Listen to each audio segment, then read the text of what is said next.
എറണാകുളം ജില്ലയിലായിരുന്നു നാടിനെ നടുക്കിയ സംഭവം അരങ്ങേറിയത്. രാവിലെ ഏകദേശം 11 മണിയോടുകൂടി എറണാകുളം ജില്ലയിലെ പള്ളുരുത്തി പോലീസ് സ്റ്റേഷനിലേക്ക് ഷോളി എന്നൊരു വ്യക്തി തന്റെ സഹോദരനായ ആന്റണി ലാസറിനെ കഴിഞ്ഞ കുറച്ച് ദിവസങ്ങളായി കാണാനില്ല എന്നുള്ള പരാതിയുമായി എത്തി. ആന്റണി ലാസറെ ഏതാനും ദിവസങ്ങൾക്ക് മുൻപാണ് അവസാനമായി ആളുകൾ കണ്ടിട്ടുള്ളത്. ചില ഗുണ്ട ആക്ടിവിറ്റികളുമായി ബന്ധപ്പെട്ടിട്ടുള്ള വ്യക്തി കൂടിയാണ് ആന്റണി ലാസർ. അതുമായി ബന്ധപ്പെട്ട് ചിലപ്പോഴൊക്കെ അയാൾ ഒളിവിൽ താമസിക്കുന്നതും പതിവാണ്. അതുകൊണ്ടാണ് ആദ്യഘട്ടത്തിൽ ഷോളിക്ക് സംശയമൊന്നും തോന്നാതെയിരുന്നത്. ആന്റണി എവിടെ പോയാലും സുഹൃത്തുക്കളിൽ ആരെയെങ്കിലും ഒക്കെ വിളിക്കാറുണ്ട്. എന്നാൽ ഇപ്പോൾ കഴിഞ്ഞ ഒരാഴ്ചയായി സുഹൃത്തുക്കളെ ആരെയും തന്നെ ആന്റണി വിളിച്ചിട്ടില്ല. അയാളുടെ ഫോണിൽ വിളിച്ചിട്ടാകട്ടെ കോൾ കണക്ട് ആകുന്നതുമില്ല. എവിടെ പോയാലും ആന്റണി ഉറപ്പായും കോണ്ടാക്ട് ചെയ്യുമെന്ന് കൂട്ടത്തിൽ ഒരു സുഹൃത്ത് പറഞ്ഞതോടുകൂടിയാണ് സംശയം തോന്നിയ ഷോളി തന്റെ ജ്യേഷ്ഠൻ ആന്റണി ലാസറെ കാണാനില്ല എന്നുള്ള പരാതിയുമായി സ്റ്റേഷനിലെത്തിയത്. പരാതി ഫയലിൽ സ്വീകരിച്ച പോലീസ് സംഘം തൊട്ടടുത്ത ദിവസം തന്നെ അന്വേഷണം ആരംഭിച്ചു.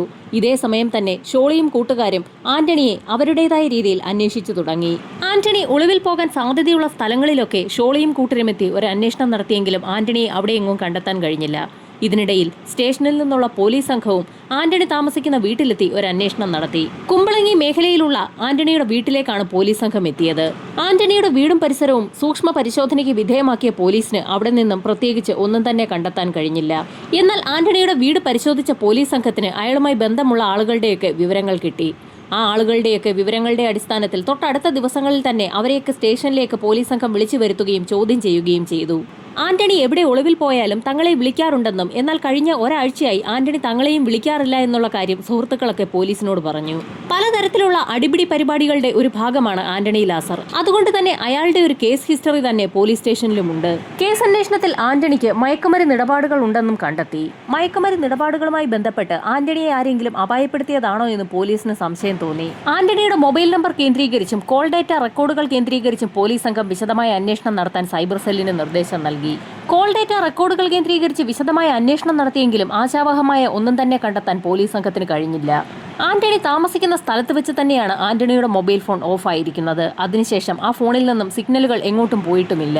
പോലീസിന്റെ അന്വേഷണത്തിന് പുറമെ ഷോളി സംഘവും അന്വേഷണം നടത്തി 2 ആഴ്ച പിന്നിട്ടിട്ടും ആന്റണിയെക്കുറിച്ച് യാതൊരു വിവരവും ലഭിക്കാത്ത സാഹചര്യത്തിൽ ആന്റണിയുടെ സഹോദരൻ ഷോളിക്കും കൂട്ടർക്കും എന്തൊക്കെയോ സംശയങ്ങൾ തോന്നി. ഇത്രയും കാലം ആന്റണി ഒരു കാരണവശാലും ആരോടും പറയാതെ ഒളിവിൽ കഴിയാൻ യാതൊരു സാധ്യതയുമില്ല എന്ന് അവർ ഉറപ്പിച്ചു.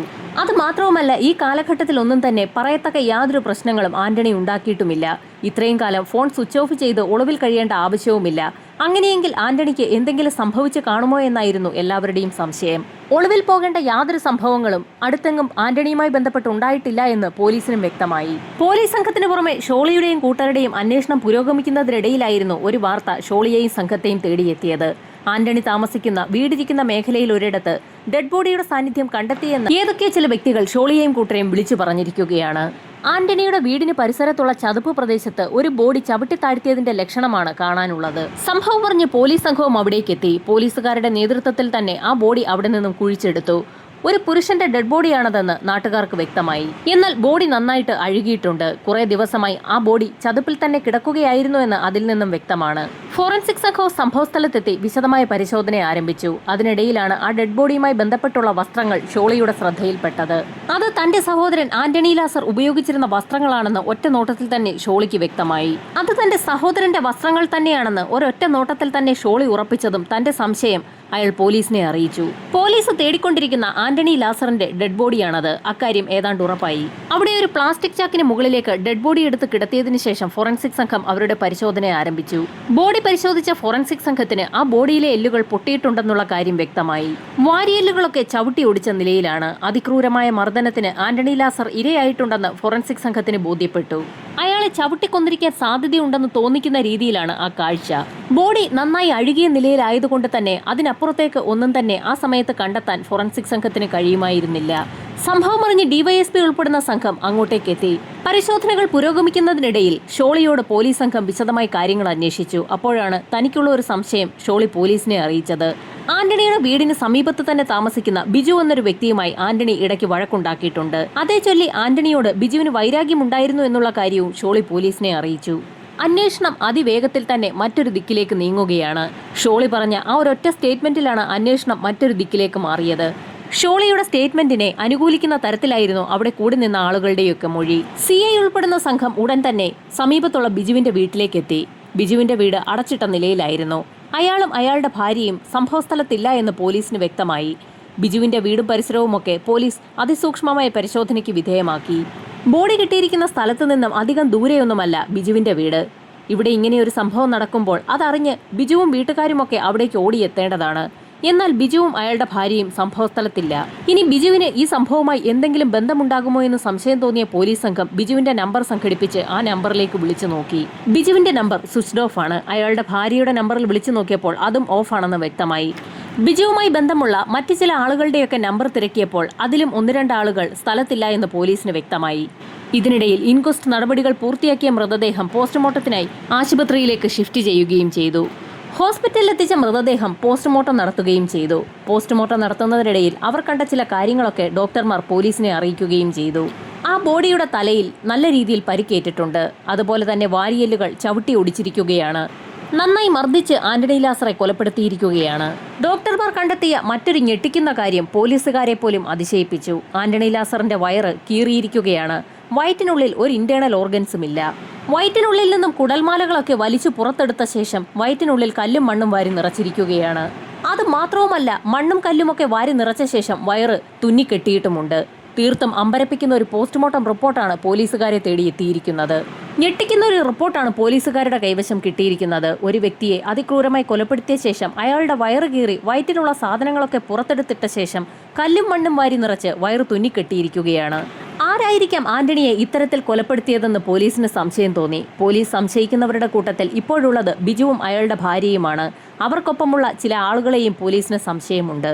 ഒളിവിൽ പോയ ആളുകളുടെയൊക്കെ അവസാന ടവർ ലൊക്കേഷൻ കണ്ടെത്താൻ പോലീസ് സംഘം സൈബർ സെല്ലുമായി ചേർന്ന് ഒരു ശ്രമം നടത്തി.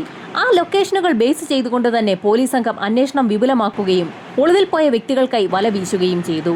പോലീസ് വല വിരിച്ച് 2 ദിവസത്തിനകം തന്നെ ബിജുവിന്റെ ഭാര്യ രാഖിയും ബിജുവിന്റെ സുഹൃത്ത് സെൽവനും പോലീസ് പിടിയിലായി. ഇരുവരെയും പോലീസ് സംഘം സ്റ്റേഷനിലെത്തിച്ച് വിശദമായി തന്നെ ചോദ്യം ചെയ്തു. തങ്ങൾക്കൊന്നും അറിഞ്ഞുകൂടാ എന്ന മട്ടിലായിരുന്നു രാഖിയുടെയും സെൽവന്റെയും ഇരിപ്പ്. പോലീസിന്റെ കർക്കശമായ ചോദ്യം ചെയ്യലുകൾക്ക് മുൻപിൽ പിടിച്ചു നിൽക്കാൻ കഴിയാതെ രാഖി പല കാര്യങ്ങളും പറഞ്ഞു തുടങ്ങി. ആന്റണിയെ മദ്യപിക്കുന്നതിനായി ബിജുവിന്റെ വീട്ടിലേക്ക് ബിജു തന്നെയാണ് വിളിച്ചുകൊണ്ടുവന്നത്. കഴിഞ്ഞ കുറച്ച് നാളുകളായി അവരിരുവരും ശത്രുക്കളെ പോലെ കഴിയുകയാണ്.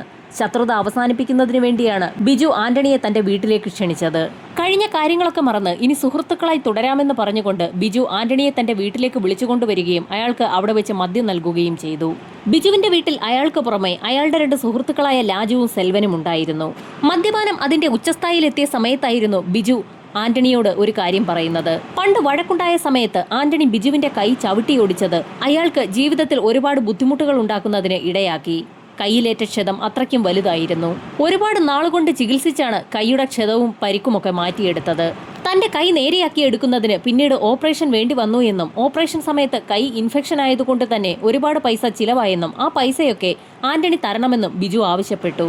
മദ്യപിച്ച് ഒരു മൂഡിലേക്ക് എത്തിയ സമയത്താണ് ബിജു ആ കാര്യം പറഞ്ഞത്. അത് ആന്റണിക്ക് നന്നായി കൊള്ളുകയും ചെയ്തു. എല്ലാ പ്രശ്നങ്ങളും തുടങ്ങിവെച്ചത് ബിജു തന്നെയല്ലേ എന്ന് ആന്റണി ചോദിച്ചു. പതുക്കെ ആ സംഭാഷണം ഒരു വഴക്കിലേക്ക് കലാശിക്കുകയും ചെയ്തു. ആ വഴക്ക് പിന്നീട് വലിയ സംഘട്ടനമായി. സംഘട്ടനത്തിനിടയിൽ മദ്യപിച്ചുകൊണ്ടിരുന്ന ആന്റണിയുടെ നെഞ്ചിലേക്ക് ബിജു ആഞ്ഞു ചവിട്ടുകയും ചെയ്തു. ബിജുവിന്റെ ചവിട്ടേറ്റ് ആന്റണി കസേരയോടുകൂടി തന്നെ പിന്നിലേക്ക് മറിഞ്ഞു വീണു. വീണ സ്ഥലത്തു നിന്നും ആന്റണി എഴുന്നേൽക്കാൻ ശ്രമം നടത്തിയപ്പോഴായിരുന്നു സുഹൃത്തുക്കളായ ലാജുവും സെൽവനും ചേർന്ന് ആന്റണിയെ തറയിൽ നിന്നും പൊക്കിയെടുത്ത് ചുവരിലേക്ക് അയാളുടെ തല പിടിച്ച് അതിശക്തമായി ഇടിപ്പിച്ചത്. അതിശക്തമായി തല ഭിത്തിയിൽ ഇടിച്ചതോടുകൂടി ആന്റണിയുടെ വായിൽ നിന്നും ചോര പുറത്തേക്ക് വന്നു. പെട്ടെന്ന് തന്നെ ആന്റണി അബോധാവസ്ഥയിലേക്കായി തറയിലേക്ക് മറിഞ്ഞു വീഴുകയും ചെയ്തു. തറയിലേക്ക് വീണ ആന്റണിയുടെ മുതുകിലും പുറത്തുമൊക്കെ ബിജു ചവിട്ടുകയും ചെയ്തു. ഇതേസമയം ആന്റണിയെ തിരിച്ചും മറിച്ചുമിട്ട് അയാളുടെ വാരിയെല്ലുകൾ ലാജുവും സെൽവനും ചേർന്ന് ചവിട്ടിയൊടിച്ചു. ഇത്രയും ചെയ്തപ്പോഴാണ് മൂവർ സംഘത്തിന്റെ ദേഷ്യമൊന്നടങ്ങിയത്. അപ്പോഴേക്കും ആന്റണി ഏകദേശം നിശ്ചലാവസ്ഥയിലായി കഴിഞ്ഞിരുന്നു. മൂവർ സംഘം പിന്നീടും കുറേയധികം മദ്യപിച്ചു. അതിനുശേഷം ലാജുവും സെൽവനും അവിടെ നിന്ന് പോവുകയും ചെയ്തു. ഈ കാഴ്ചകളൊക്കെ കണ്ടുകൊണ്ട് എല്ലാത്തിനും സാക്ഷിയായി ബിജുവിന്റെ ഭാര്യ രാഖി അവിടെ തന്നെ ഉണ്ടായിരുന്നു. രാഖിയായിരുന്നു മൂവർ സംഘത്തിന് മദ്യം വിളമ്പിക്കൊടുത്തുകൊണ്ടിരുന്നത്. കുറെ സമയം കഴിഞ്ഞപ്പോൾ രാഖിയും ബിജുവും ആ വീട്ടിൽ കിടന്ന് ഉറങ്ങുകയും ചെയ്തു. തൊട്ടടുത്ത ദിവസം നേരം പുലർന്ന് ഏകദേശം 9 മണിയായ സമയത്തായിരുന്നു ഇരുവരും ആ വീട്ടിൽ കിടക്കുന്ന ആന്റണി ലാസറെ യഥാർത്ഥത്തിൽ ശ്രദ്ധിച്ചത്. തലേ ദിവസത്തെ മദ്യപാനത്തിനിടയിൽ ആന്റണിയെ തല്ലിയത് മാത്രമേ ബിജുവിന് ഓർമ്മയുള്ളൂ. അതുകൊണ്ട് തന്നെ അയാളെ വിളിച്ചുണർത്താൻ ബിജു ഒരു ശ്രമം നടത്തിയെങ്കിലും ആന്റണിക്ക് അനക്കമില്ല എന്ന് ആ സമയത്താണ് അയാൾക്ക് മനസ്സിലായത്. ആന്റണിയുടെ മരണം ഉറപ്പായി എന്ന് മനസ്സിലാക്കിയ ബിജു ഉടൻ തന്നെ തന്റെ സുഹൃത്തുക്കളായ ലാജുവിനെയും സെൽവനെയും അവിടേക്ക് വിളിച്ചു വരുത്തി. അവർ മൂവരും ചേർന്നാണ് ആന്റണിയെ കൊലപ്പെടുത്തിയതെന്നുള്ള കാര്യം അവർക്ക് തന്നെ ഉറപ്പാണ്. അതുകൊണ്ട് തന്നെ ഡെഡ് ബോഡി ഇനി എവിടെ മറവ് ചെയ്യാമെന്നുള്ള കാര്യത്തെക്കുറിച്ച് മൂവർ സംഘം ചർച്ച ചെയ്തു തുടങ്ങി. ചതുപ്പ് നിറഞ്ഞ പ്രദേശമായതുകൊണ്ട് തന്നെ അവിടെ കുഴിച്ചിടുന്ന കാര്യം വലിയ ബുദ്ധിമുട്ടാണ്. വെള്ളത്തിലൂടെ ഒഴുക്കിവിടാമെന്ന് വെച്ചാൽ അതിവേഗം തന്നെ പോലീസ് അന്വേഷണവുമായി അവരിലേക്ക് തന്നെ എത്തും. പല കൊട്ടേഷനുമായി ബന്ധപ്പെട്ട് ആന്റണി പലപ്പോഴും ഒളിവിൽ താമസിക്കുന്നത് പതിവാണ്. അതുകൊണ്ട് തന്നെ ആന്റണിയുടെ ബോഡി ആരും അറിയാത്ത രീതിയിൽ മറവ് ചെയ്താൽ ആന്റണി എവിടേക്കെങ്കിലും പോയതാകുമെന്ന് നാട്ടുകാർ കരുതിക്കൊള്ളുമെന്ന് തന്നെ ബിജുവും സംഘവും ഉറപ്പിച്ചു. ആ സമയത്തായിരുന്നു ബിജു സമീപത്തുള്ള ചതുപ്പിലേക്ക് ആന്റണിയുടെ ഡെഡ് ബോഡി ചവിട്ടി താഴ്ത്താമെന്ന് മറ്റുള്ള ആളുകളോട് പറഞ്ഞത്. അത് കേട്ടുകൊണ്ടു നിന്ന രാഖി മറ്റൊരു കാര്യം അവരോട് പറഞ്ഞു. ആന്റണിയുടെ ബോഡി എത്ര ചവിട്ടി താഴ്ത്താൻ ശ്രമിച്ചാലും ഏതേലും ഒരു സമയത്ത് ബോഡി മുകളിലേക്ക് പൊങ്ങി വരുമെന്നായിരുന്നു രാഖി അവരെ അറിയിച്ചത്. പിന്നെ എന്ത് ചെയ്യുമെന്നുള്ള ബിജുവിന്റെ ചോദ്യത്തിന് ഒന്നാലോചിച്ച ശേഷം രാഖി ഒരു മറുപടിയും പറഞ്ഞു. ആന്റണിയുടെ വയറ് കീറി അതിലേക്ക് ഭാരമുള്ള കല്ലുകളും മറ്റും നിറച്ചതിന് ശേഷം ചവിട്ടി താഴ്ത്തുകയാണെങ്കിൽ ഒരുപക്ഷെ ബോഡി ഒരു കാരണവശാലും പൊങ്ങി വരാതെ ഇരുന്നേക്കാമെന്നായിരുന്നു രാഖി അവരെ അറിയിച്ചത്. രാഖി അക്കാര്യം ഉറപ്പിച്ചു പറഞ്ഞതും രാഖി പറഞ്ഞത് തന്നെയാണ് ശരിയെന്ന് മൂവർ സംഘത്തിന് തോന്നി. അങ്ങനെ തന്നെ ചെയ്യാൻ അവർ തീരുമാനിക്കുകയും ചെയ്തു. അങ്ങനെ മരിച്ചു കിടക്കുന്ന ആന്റണിയുടെ വയറ് കീറുകയും അയാളുടെ ഇന്റേണൽ ഓർഗൻസ് എല്ലാം പുറത്തേക്കെടുത്ത് അവയൊക്കെ ഒരു പ്ലാസ്റ്റിക് കവറിലേക്ക് രാഖി മാറ്റുകയും ചെയ്തു. അതിനുശേഷം ആന്റണിയുടെ വയറ്റിലേക്ക് ഭാരമുള്ള കല്ലുകളും മണലും മറ്റും നിറയ്ക്കുകയും ബോഡിക്ക് ഭാരം കൂടിയെന്ന് ഉറപ്പാക്കുകയും ചെയ്തു. ആന്റണിയുടെ ബോഡി ദൂരെ എവിടെയെങ്കിലും കൊണ്ടുപോയി തള്ളാനായിരുന്നു ആദ്യഘട്ടത്തിൽ ബിജു സംഘവും തീരുമാനിച്ചത്. എന്നാൽ ആ സമയത്താണ് ബിജു മറ്റൊരു കാര്യം പറയുന്നത്. ദൂരെ എവിടെയെങ്കിലും കൊണ്ട് ചവിട്ടിത്താഴ്ത്തിയാലും ഒരു പക്ഷേ ആന്റണിയുടെ ബോഡി പൊങ്ങി വരാൻ സാധ്യതയുണ്ട്. തൊട്ടടുത്ത് തന്നെ ചവിട്ടിത്താഴ്ത്തിയാൽ എപ്പോഴും തന്റെ ഒരു ശ്രദ്ധയുണ്ടാകുമെന്നും ബോഡി വീണ്ടും വീണ്ടും പൊങ്ങി വരികയാണെങ്കിൽ അത് ചവിട്ടിത്താഴ്ത്താൻ തനിക്ക് സാധിക്കുമെന്നുമായിരുന്നു ബിജു കൂട്ടുകാരോട് പറഞ്ഞത്. ആന്റണിയുടെ വയറ് കീറി കല്ലൊക്കെ വെച്ചെങ്കിലും അത് കൂടെ കൂടെ പൊങ്ങാൻ സാധ്യതയുണ്ടെന്നുള്ള സംശയവും ബിജു കൂട്ടുകാരെ അറിയിച്ചു. ഗുണ്ട ആക്ടിവിറ്റീസുമായി ബന്ധപ്പെട്ട് ഇത്തരം പല കാര്യങ്ങളിലും ബിജു ഇടപെട്ടിട്ടുണ്ട്. അതുകൊണ്ട് തന്നെ ബിജുവിന് ബോഡി പിന്നെയും പൊങ്ങി വരാൻ സാധ്യതയുണ്ടെന്നുള്ള കാര്യത്തിലും ഉറപ്പാണ്. ബിജു അങ്ങനെ പറഞ്ഞതോടുകൂടി ആന്റണിയുടെ ബോഡി ബിജുവിന്റെ വീടിന് സമീപത്തുള്ള ചതുപ്പിലേക്ക് ചവിട്ടി താഴ്ത്തുന്നതിനുള്ള ഒരു തീരുമാനത്തിലേക്ക് മറ്റുള്ള ആളുകളും കടക്കുകയും ചെയ്തു. അങ്ങനെ എല്ലാവരും ചേർന്ന് ആരുടെയും ശ്രദ്ധയിൽപ്പെടാതെ തന്നെ ആന്റണിയുടെ ഡെഡ് ബോഡി ആ ചതുപ്പിലേക്ക് ചവിട്ടി താഴ്ത്തി. ബിജു പറഞ്ഞതുപോലെ തന്നെ ഏതാനും ദിവസങ്ങൾക്കകം തന്നെ ആന്റണിയുടെ ഡെഡ് ബോഡി മുകളിലേക്ക് പൊങ്ങി വരികയും ചെയ്തു. ഡെഡ് ബോഡി പൊങ്ങി വന്നത് കണ്ട ബിജുവും സെൽവനും ചേർന്ന് ആ ഡെഡ് ബോഡി വീണ്ടും ചവിട്ടി താഴ്ത്തി. അങ്ങനെ ഇടയ്ക്കിടയ്ക്ക് ആന്റണിയുടെ ഡെഡ് ബോഡി പൊങ്ങി വരുന്നത് പതിവായി. അപ്പോഴൊക്കെ ബിജുവും സെൽവനും ലാജുവും ഒക്കെ ചേർന്ന് ആ ഡെഡ് ബോഡി ചതുപ്പിലേക്ക് തന്നെ ചവിട്ടി താഴ്ത്തും. ഇതിനിടയിൽ രാഖി ഒരു പ്ലാസ്റ്റിക് കവറിലേക്ക് മാറ്റിയ ആന്റണിയുടെ ആന്തരിക അവയവങ്ങളൊക്കെ വെള്ളത്തിലൂടെ ഒഴുക്കി വിടുകയും ചെയ്തു. ഈ സംഭവങ്ങളൊക്കെ ഒരു ഭാഗത്ത് നടക്കുന്നതിനിടയിലായിരുന്നു ആന്റണിയുടെ സഹോദരൻ ഷോളി ആന്റണിയെ കാണാനില്ല എന്നുള്ള പരാതി പോലീസ് സ്റ്റേഷനിൽ അറിയിച്ചത്. ഷോളി പരാതി കൊടുത്തതിന്റെ അടിസ്ഥാനത്തിൽ ഷോളിയുടെ വീട്ടിലും ആന്റണിയുടെ വീട്ടിലുമൊക്കെ പോലീസ് സംഘം എത്തിയത് തൊട്ടപ്പുറത്തെ താമസക്കാരനായ ബിജുവും രാഖിയും ഒക്കെ അറിഞ്ഞിരുന്നു. ആന്റണി മിസ്സിംഗ് ആണെന്നുള്ള വാർത്ത അതിവേഗമാണ് പരന്നത്. അപ്പോഴൊക്കെ ആളുകളൊക്കെ ആന്റണിയെക്കുറിച്ച് ബിജുവിനോടും തിരക്കിയിരുന്നു. ആന്റണിയുമായുള്ള ബിജുവിന്റെ പ്രശ്നങ്ങളെക്കുറിച്ച് അറിയാവുന്ന ആളുകൾ തന്നെയാണ് ആന്റണിയെ എവിടെയെങ്കിലും വെച്ച് കണ്ടിട്ടുണ്ടോ എന്നുള്ള കാര്യം ബിജുവിനോട് ചോദിച്ചത്. എന്നാൽ താനിപ്പോൾ ആന്റണിയെ ശ്രദ്ധിക്കാറേയില്ല എന്നും തന്നെ കാണുമ്പോഴൊക്കെ അവൻ മുഖം തരാതെ നടന്നു പോകാറാണ് പതിവെന്നുമൊക്കെ അങ്ങനെ ചോദിച്ച ആളുകളോടൊക്കെ ബിജു പറയുകയും ചെയ്തു. നാട്ടുകാരുടെ അന്വേഷണവും പോലീസിന്റെ അന്വേഷണവും ഒക്കെ പുരോഗമിക്കുന്നതിനിടയിൽ പല പ്രാവശ്യം ആന്റണിയുടെ ഡെഡ് ബോഡി ആ ചതുപ്പിൽ നിന്ന് പൊങ്ങി വരികയും ചെയ്തിരുന്നു. അങ്ങനെ ദിവസങ്ങൾ കഴിഞ്ഞപ്പോഴും ആന്റണിയുടെ ഡെഡ് ബോഡി പൊങ്ങി വരുന്നത് കണ്ട ബിജുവിന് ഒരു കാര്യം വ്യക്തമായി. ആന്റണിയുടെ ഡെഡ് ബോഡി നന്നായി അഴുകി തുടങ്ങിയിട്ടുണ്ട്. കുറച്ച് നാൾ കൂടി കഴിയാമെങ്കിൽ ആ ഡെഡ് ബോഡി പൂർണ്ണമായും അഴുകി ചതുപ്പിൽ താഴ്ന്നുകൊള്ളും. പിന്നീട് ആന്റണിയെക്കുറിച്ച് ആരും അന്വേഷിച്ച് തന്നിലേക്ക് എത്തുകയില്ല എന്ന് തന്നെ ബിജുവും സംഘവും ഉറപ്പിച്ചു. ആ മേഖലയിൽ അധികം ആൾതാമസം ഇല്ലാത്തതുകൊണ്ട് തന്നെ ആന്റണി സംഭവം നടന്ന ദിവസം വൈകുന്നേരം ബിജുവിന്റെ വീട്ടിലേക്ക് എത്തിയതിന് സാക്ഷികൾ ആരും തന്നെ ഇല്ല. അതുകൊണ്ട് തന്നെ ആന്റണിയുമായി ബന്ധിപ്പിക്കാവുന്ന യാതൊരു കാര്യവും ബിജുവുമായി ഇല്ല എന്ന് അയാൾക്ക് ഉറപ്പായിരുന്നു. 4 വർഷങ്ങൾക്ക് മുൻപ് ആന്റണിയും ബിജുവും തമ്മിൽ ഒരു ഉടക്കുണ്ടായിട്ടുണ്ട്. അത് ചിലർക്കൊക്കെ അറിയുകയും ചെയ്യാം. ആകെയുള്ള ഒരു തെളിവ് അത് മാത്രമാണ്. അത് മാത്രം വെച്ചുകൊണ്ട് തന്നിലേക്ക് പോലീസ് ഒരു കാരണവശാലും എത്തില്ല എന്ന് ബിജുവും സംഘവും ഉറപ്പിച്ചു. അങ്ങനെ ഉറച്ചു വിശ്വസിച്ച് കഴിയുന്നതിനിടയിലായിരുന്നു ഷോളിയുടെ സുഹൃത്തുക്കളൊക്കെ ആന്റണിയുടെ വീടിന്റെ പരിസരമൊക്കെ അരിച്ചുപറക്കി പരിശോധിച്ചു തുടങ്ങിയത്. അന്നേ ദിവസം ബിജുവിന് ഒരു അബദ്ധം പറ്റുകയും ചെയ്തു. ബിജു എവിടെയോ പോയിട്ട് വീട്ടിലേക്ക് എത്താൻ താമസിച്ചു പോയി. എന്നാൽ അതിനോടകം തന്നെ ആന്റണിയുടെ ഡെഡ് ബോഡി ചതുപ്പിൽ പൊങ്ങുകയും ചെയ്തു. ആ കാഴ്ച ആന്റണിയുടെ സുഹൃത്തുക്കൾ കാണുകയും ചെയ്തു. അവിടെ തിരച്ചിൽ നടത്തിക്കൊണ്ടിരുന്ന ആന്റണിയുടെയും ഷോളിയുടെയും സുഹൃത്തുക്കൾ ചതുപ്പിൽ ഡെഡ് ബോഡി കണ്ടു എന്നുള്ള വിവരം ബിജു തന്റെ ഭാര്യ രാഖിയെ അറിയിക്കുകയും ചെയ്തു. ആ വിവരമറിഞ്ഞ നിമിഷത്തിൽ തന്നെ ആരുടെയും ശ്രദ്ധയിൽപ്പെടാതെ ബിജുവും രാഖിയും അവിടെ നിന്ന് മുങ്ങുകയും ചെയ്തു. പോയ വഴിക്ക് അവരാ കാര്യം സുഹൃത്തുക്കളായ ലാജുവിനെയും സെൽവനെയും അറിയിക്കുകയും ചെയ്തിരുന്നു. അങ്ങനെയാണ് ലാജുവും സെൽവനും അവിടെ നിന്ന് മുങ്ങിയത്. അവർ പ്രതീക്ഷിച്ചത് തന്നെയാണ് പിന്നീട് സംഭവിച്ചത്. ബോഡി കണ്ട വ്യക്തികൾ ആ വിവരം ഉടൻ തന്നെ പോലീസ് സ്റ്റേഷനിൽ അറിയിച്ചു. നിമിഷ നേരം കൊണ്ട് തന്നെ ആ പ്രദേശം പോലീസുകാരെയും നാട്ടുകാരെയും കൊണ്ട് നിറയുകയും ആന്റണിയുടെ ഡെഡ് ബോഡി ആ ചതുപ്പിൽ നിന്ന് അവർ കണ്ടെടുക്കുകയും ചെയ്തു. അങ്ങനെ സംഭവിച്ച കാര്യങ്ങളെല്ലാം രാഖി പോലീസിനോട് തുറന്നു പറഞ്ഞു. രാഖി അറസ്റ്റിലായ വിവരം ഉടൻ തന്നെ നാടെങ്ങും പരക്കുകയും ചെയ്തു. ഒന്നാം പ്രതിയായ ബിജുവും അയാളുടെ സുഹൃത്ത് ലാജുവും ഒളിവിലാണെന്നും രാഖിയും സെൽവനും പിടിക്കപ്പെട്ടു എന്നുമാണ് മാധ്യമങ്ങളിൽ വാർത്ത പരന്നത്. ബിജുവിനും സുഹൃത്ത് ലാജുവിനുമായി പോലീസ് സംഘം വലവീശി. അന്വേഷണം വ്യാപിപ്പിക്കുന്നതിനിടയിലായിരുന്നു സമീപത്തുള്ള ഒരു ഭജന മന്ദിരത്തിന് സമീപത്തു നിന്നും ബിജുവിനെയും സുഹൃത്തിനെയും പോലീസ് സംഘം കൈയോടെ പിടികൂടുന്നത്. കസ്റ്റഡിയിലായ ബിജുവും ലാജുവും ചേർന്ന് ബാക്കി സംഭവങ്ങളൊക്കെ പോലീസിനോട് തുറന്നു പറഞ്ഞു. പോലീസുകാരുടെ തിരച്ചിലിന് പുറമെ നാട്ടുകാരുടെയും ആന്റണിയുടെയും ഷോളിയുടെയും സുഹൃത്തുക്കളുടെയും ഇടപെടലാണ് യഥാർത്ഥത്തിൽ ഈ കേസ് ഈ രീതിയിൽ അതിവേഗം തെളിയിക്കപ്പെടാൻ കാരണമായത്. യഥാർത്ഥത്തിൽ ആന്റണിയുടെ ബോഡി പൊങ്ങി വന്നത് നാട്ടുകാരും കണ്ടിരുന്നില്ല. ബോഡി പൊങ്ങി വന്ന സമയത്തുണ്ടായ രൂക്ഷഗന്ധമാണ് നാട്ടുകാരെ ആ ചതുപ്പ് പ്രദേശത്തേക്ക് എത്തിച്ചത്. പ്രതികളെയെല്ലാം കസ്റ്റഡിയിലെടുത്ത പോലീസ് സംഘം അവരെയൊക്കെ മജിസ്ട്രേറ്റിന് മുൻപിൽ ഹാജരാക്കി റിമാൻഡ് ചെയ്തു. അതിനുശേഷം തെളിവെടുപ്പ് നടത്തുകയും ചെയ്തു. അന്വേഷണം പൂർത്തിയാക്കി കുറ്റപത്രം കോടതിയിൽ സമർപ്പിച്ചിരിക്കുന്ന സാഹചര്യത്തിൽ വരും ദിവസങ്ങളിൽ വിചാരണ ആരംഭിക്കുന്ന സാഹചര്യത്തിൽ പ്രതികൾക്കുള്ള ശിക്ഷ എന്താണെന്നുള്ളത് വരും ദിവസങ്ങളിൽ തന്നെ അറിയാൻ കഴിയും.